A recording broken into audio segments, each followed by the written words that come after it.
सुनने में आया कि उनके हाथ में कोई रुक्का भी था, तो क्या अब तक की क्या इत्तलात है? नहीं, हाथ में नहीं था रुका, उन्होंने लिख के छोड़ा हुआ था बकायदा। कोई उसमें उन्होंने अपनी बीमारी का जिक्र किया, जो आँखों की कोई बीमारी है, कमर की बीमारी या क्या कहते हैं स्किन की बीमारी का।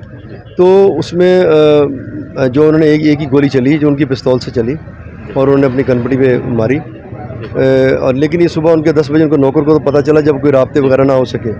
तो जो उसके बाद जो राब्ते ना होने की वजह से जो है जब उन्होंने दरवाज़ा खोला तो वो खून में लथपथ पाए। अब जो बॉडी है उनकी पोस्टमार्टम लिए गई है, तो इब्तदाई तफ्तीश तहकीकात पुलिस करेगी कि ये ख़ुदकशी कैसे हुई, ख़ुदकशी थी या नहीं थी, उनका काम है ये। लेकिन बिकॉज क्योंकि मैं भी क्राइम रिपोर्टर रहा हूँ और अंदर पुलिस के काम फ्रेजिंग वो काम थे, जो नज़र आ रहा है बज़ाहिर ये ख़ुदकशी ही है। और बहरहाल मेरे नज़दीक तो एक जहांगीर तरीन साहब ने अगर वो पोस्टमार्टम के ले गए कि जहांगीर तरीन साहब का एक अच्छा फ़ैसला है पोस्टमार्टम कराने का, ताकि बाद में कोई इस किस्म की चीज़ सामने ना आए। आपको पता कयास रही शुरू हो जाती है, चीज़ें शुरू हो जाती हैं। वो एक सियासतदान है, या तो उन्होंने अच्छा फ़ैसला किया कि उनकी ना पोस्टमार्टम कराया जाए। सर ये बताइएगा कि कहा यह गया कि रात के किसी पहर जो है ये सारा मामला हुआ, आप तो क्योंकि अंदर जाके आपने चीज़ों को देखा, महसूस हुआ, क्या वाक़तन ही ये ख़ुदकुशी वाला मामला था? ये मैंने पहले भी बताया कि जो मेरी भी राय है, मैं जो नज़र रखता हूँ और जो माहिरीन की राय है, वो ख़ुदकशी ही लगती है। क्योंकि वो रहते अकेले थे, शादीशुदा नहीं थे, तो इसलिए नौकर काम करके चला जाता था। जब सुबह आया तो वो जब दरवाज़ा खोल के अंदर आया तो रब्ता उनसे करते रहे फ़ोन पे रब्ता नहीं हुआ। जब खोला तो उनको 10 सवा 10 पता चला कि वो ख़ुदकशी कर चुके हैं। इसी मुकाम पर कितनी देर से मुकीम थे, क्योंकि आपके उनके दोस्तों से भी राबते थे?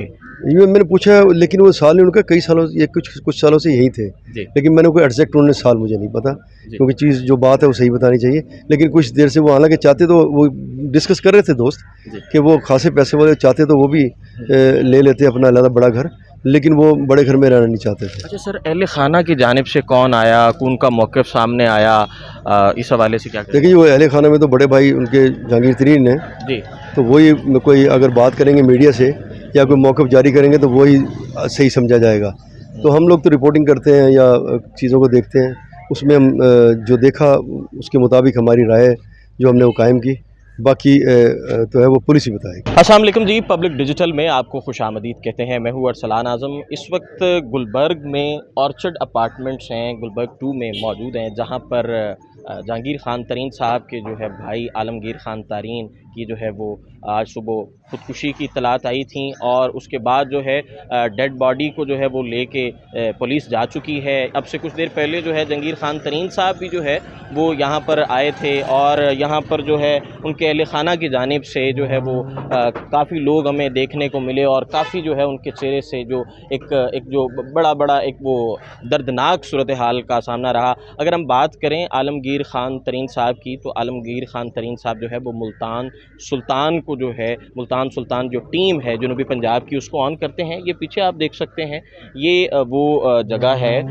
ये मेरे अगर कैमरामैन आपको दिखा सकें, ये वो अपार्टमेंट है जहाँ पर कहा यह जा रहा था कि काफ़ी अरसे से वो मुकीम थे, और उसके बाद जो है यहाँ से उनकी एक्टिविटीज़ को वो ज़्यादा देखते थे। शहीन जो है वो ऑर्गेनाइजेशन थी, उसको वो ऑन करते थे, और इसके साथ साथ जनूबी पंजाब की जो है बहुत सी एक्टिविटीज़ को जो है वो देखा करते थे। कहा यह जा रहा है कि उनके जो लवाहिकीन हैं, लवाहिकीन में अभी तक सिर्फ़ और सिर्फ जहांगीर खान तरीन साहब ही, जो कि मारूफ बिजनेसमैन हैं और सियासतदान हैं, वो अब तक जो है सिर्फ यहाँ पर आए, और उनके साथ साथ उनके कोई इजलास चल रहा था, सियासी इजलास चल रहा था। सियासी इजलास के दौरान उन्हें ये दर्दनाक जो है वो ख़बर मौसूल हुई है, और ये कहा यह गया है कि रात के किसी पहर में जो है उन्होंने अपनी ज़िंदगी का ख़ात्मा किया, और उसी दौरान उन्होंने उनके हाथ में एक रुक्का था, या उन्होंने कोई रुक्का लिखा, जो कि दूसरी जानिब जो है वो रखा गया, जो पुलिस को मिला है। ये वो मनाजिर हैं, ये वो अपार्टमेंट है जी, अपार्टमेंट वाली साइड है,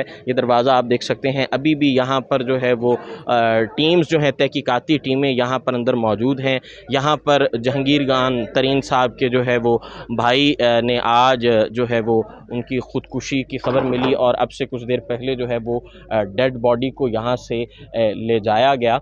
تو ایک بڑی دردناک سی صورتحال جو ہے وہ یہاں پر ابھی پورا یہ علاقہ بھی جو ہے وہ یہاں پر سوگوار ہے، اور جہانگیر خان ترین جو اہل خانہ ہیں ان کی جانب سے یہ درخواست دی جاتی ہے، ان کی جانب سے یہ کہا جاتا ہے کہ کیا وہ پوسٹ مارٹم کی جانب جائیں گے یا نہیں جائیں گے۔ کہا یہ جا رہا ہے کہ جہانگیر خان ترین صاحب نے ہی جو ہے وہ پوسٹ مارٹم کے لیے گو ہیڈ دیا، اور پولیس جو ہے اب مزید تحقیقات کی جا رہی ہیں۔ پولیس کا ماننا یہ ہے کہ جو ہے یہ ایک خودکشی والا معاملہ ہے، ان سے پسٹل جو ہے انہوں نے پسٹل سے جو ہے وہ گولی ماری گئی، اور پسٹل سے گولی ماری گئی، اور اس کے بعد جو ہے انہوں نے ایک جو رکا لکھا تھا، جو انہوں نے ایک پرچی لکھی تھی، اس پر ان کی بیماری کا ذکر کیا گیا تھا کہ جس بیماری میں جو ہے وہ مبتلا تھے۔